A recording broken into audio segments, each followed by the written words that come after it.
Warning: our YouTube channel and its videos may contain scenes, language, and content that may not be appropriate for all audiences.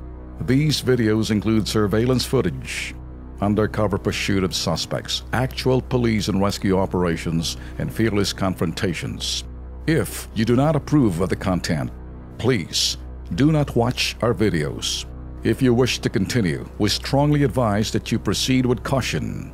Viewers' discretion is advised. Kaninang madaling araw po, pasado alas 5 ng umaga, nakauwi na ho sa ating bansang 200 overseas Filipino workers mula sa bansang Saudi Arabia. Ang pagsalubong ng ating gobyerno sa kanila, panoorin sa report nito.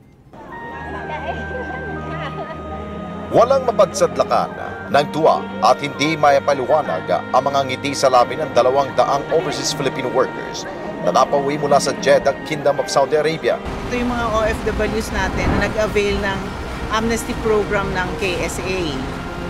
Ito yung mga pinasundo sa atin ng Pangulo at ng Secretary of Labor para asistahan sila mauwi. Baka sa kanilang mga muka, ang pagkasabik na makapiling muli ang kanilang mga mahal sa buhay. Karamihan sa kanila ay overstaying na sa Saudi at sa utos si Pangulong Rodrigo Duterte, kumilos ang Overseas Workers Welfare Administration o OWA para siguraduhin ligtas silang makakapagpalik bayan.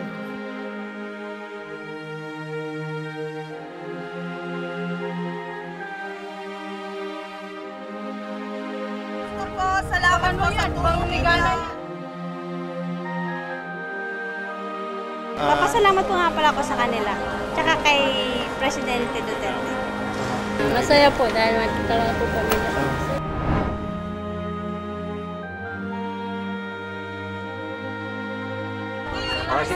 Bukod sa libreng pagpapauwi, nakatanggap din ng iba't ibang tulong ang mga kababayan natin mula sa pamahalaan. Yan ang serbisyo ng OWA.